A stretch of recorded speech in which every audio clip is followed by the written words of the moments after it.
Cultivation notes for Forticium Rees, commonly known as the Gristlebloom orchid. A popular feature in any mortal garden, the striking petals that spring from the stems of the Gristlebloom are certainly dramatic, stretched and straining as they are in a kaleidoscope of reds and pinks and browns around the pale cream of bony stalk. While proper conditions for development can be tricky to get precisely right, caution should be exercised as, should an ideal environment be created, this plant can grow and grow and grow. The soil should be prepared first, a rich and earthy cocktail of insecurity and self-hatred that allows the roots to twist and contort freely. The temperature should be kept the steady, humid warmth of air conditioners struggling to cope with the perspiration of a dozen bodies pushing themselves too hard, while the lights must be kept at a harsh, fluorescent glare. Counterintuitively, growth is most effective when the orchid is suffering from aggressive dehydration, and it is vitally important that the air roots be rarely praised, and only for the flower's appearance and growth. Above all, the deepest fear must be laced throughout what the Gristlebloom orchid is fed. That they're not enough, that their inadequacies are embedded all the way into their flesh, and that they must always and forever be more. This unspoken terror can be viewed in the intricate lattices that marble the gory petals of a well-cared-for Gristlebloom as it expands and swells and grows to its full and bulbous potential. Never let it believe itself good enough, and continue always to ensure the body that it is certain it must attain is that impossible distended mess to which it will endlessly contort itself until it dominates your garden in its sheer, impossible, beautiful mass. Even if there were mirrors in this place, Rees could not possibly recognize himself. Not because anything that might once have registered as a human body has long since blossomed into sinewy flowers and muscles and burst skin, but because, were he to see himself, the only image in his mind would be the him he was so afraid to be. And the Gristlebloom orchid grows. The agonies of this gore-streaked orchid are pointedly exquisite, as it willingly and keenly pushes its physical form past any recognizable point of pain and shuddering anxiety, until it towers over your garden, dripping blood and bitter sweat. Cultivation notes for Gracilium patricia, commonly known as the bone rose. While the Gristlebloom orchid may be the most eye-catching of the plants that you will find in the mortal garden, the bone rose is perhaps the most delicate. Thin and brittle, it is constantly on the verge of collapsing under its own weight, even as its ossified stems reach and twist and stretch in a desperate attempt for closeness. The soil for the bone rose must be thoroughly rotten, a mulch of corrupted romanticism turned toxic and watered by an uncertain desire that curls back upon the roots and feeds into it a single, constant, pulsing thought, an instinct that fuels every cell within the rose. To be wanted, you must be less. The temperature should be kept cold for optimal development. The coldness of rejection, of hostile and pitying glances cast over a hated body, a coldness that creeps through the bones and lashes the vicious iciness to the flower's core. Light should be unrelenting, allowing every flaw and mark and sag to be stared at and warped and ogled. With this preparation, the bone rose will conceive a grotesque horror of its own flesh, of the skin and fats and all that makes a body present. It will tear and starve and leak until there is naught but bones. The hungry bones, so desperate to be touched, to be held, to be wanted. Patricia is beautiful at last, so sharp and narrow and hard, her angles and creamy white entirety is the centre of the garden for all to admire. But she strains and shakes and fears the wind that pushes and bends the brittle stiffness of the bones. It takes every drop of her strength to keep herself aloft, to not collapse in a heap of splintered femur and broken rib. There is no moment of her new existence that is not a shuddering, terrified effort. She is beautiful, and she cannot allow herself to lose that at any cost. She cannot shatter into fleshly ugliness again.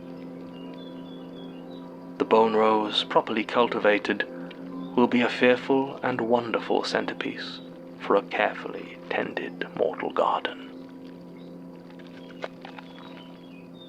Cultivation notes for Sicarium Leopold, commonly known as the cutaway tulip.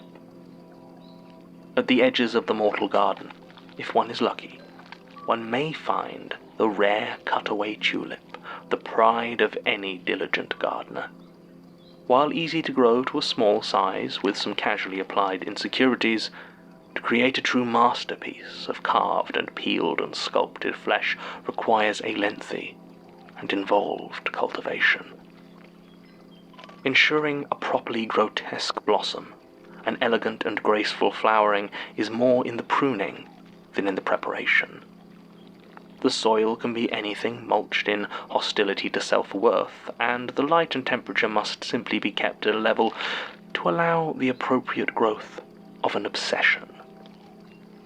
An obsession with the changing and hacking of itself, that from stem to root to petal it cuts and breaks and sticks itself into ever new configurations and shapes, each a new summit of repulsive symmetry and stomach-churning perfection.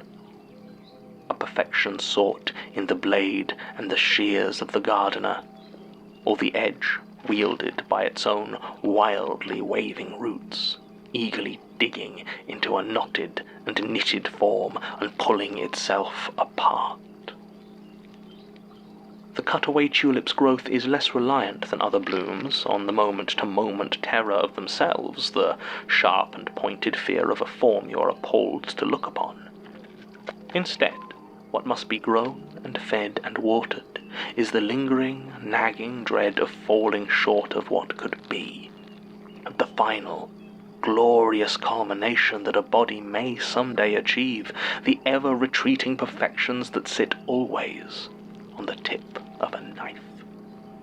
But also, growing with the flower must be that other dread, not of perfection to be hunted, but of decay to be fled. The wrinkled, greying, translucent marks of encroaching mortality, a body that seeks to turn all that looks like you into a mouldering parody. And the fearful slicing and desperate stabbing that is no longer to seek the golden promise of an eternal beauty, but a tearful attempt to rewind a spring that ticks itself ever looser with every snap of the clock face. Leopold is aware of what he has become, of the bleeding, twitching caricature of a human body he inhabits, the ribbons of himself that are pruned and broken and woven into dazzling petals. But as much as he is scared to his roots of the next form the shears will chop him into, even more he fears the spreading stagnation that moves through his stem like rot, the start of a decline that can only be postponed by the mutilating torments of his gardener. He would cry, but he has no idea where his tear ducts are anymore. While initially a very intensive and time-consuming flower to grow, a well-cared-for cutaway tulip can stand as a torn and wretched testament to the gardener's skill, especially if successfully brought to the point where it begins to operate and dissect itself. Cultivation notes for Sopramium Mave, commonly known as the Lily of the Damned. While a somewhat difficult flower to acquire the seeds for, the actual growing of a Lily of the Damned is a task that requires remarkably little input from the gardener, although if it is to be a strong feature of the mortal garden, it must be regularly pulled up into fresh air. Any soil works for a lily of the damned, though some contend a rough and damp texture causes them to blossom faster. The important aspect to bear in mind is to never allow the lily to forget its physical existence. Temperatures can be hot or cold as long as it is uncomfortable, and light levels need only be high if the preoccupation with its body's presence has a visual component. Most importantly, the absence of any transcendence or death should always be emphasized when watering or pruning. Spirituality, afterlife, transhumanism, religion, all must be roundly dismissed or mocked, at all times with the clear conclusion that the meat from which the lily blooms is the only form of being it will ever enjoy.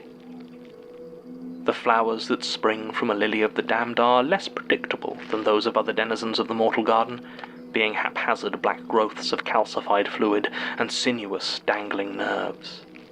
They can grow very fast, but are in no danger of dominating any arrangement, as they will by nature attempt to retreat beneath the soil, hiding the painful existence that horrifies them so from any who might be watching, including themselves. Periodically, if you wish to display and grow your lily to its best advantage, you must seize whatever part of it remains above ground, and pull, bringing it up into the open air. Use as much force as you have available without worry of dislodging it entirely. The lily's roots go deep, and can withstand almost any attempt to dislodge them. This is Maeve's nightmare. There is no other word for it. To be trapped unmoving within the body that has betrayed her so often, feeling every sensation as it grows and warps and sprouts, never knowing what new mutation it will visit on her next. She is unable to even hide. There is no promise of the peaceful sleep of the innocent dead, not the dream of a digital escape from the hell her body has become. She is here, and she is trapped in the same soft prison of skin she has always so despised. While it will never be a focus piece for a mortal garden, the lily of the damned is a popular choice among experimental gardeners, as its almost indestructible nature allows them the opportunity to exercise a great deal of creativity in its cultivation. The mortal garden grows and twists and screams and bleeds. It is loved by the hands that tend it, but that love sows only misery and fear. It is the worst place that has ever been beautiful, and it should not exist.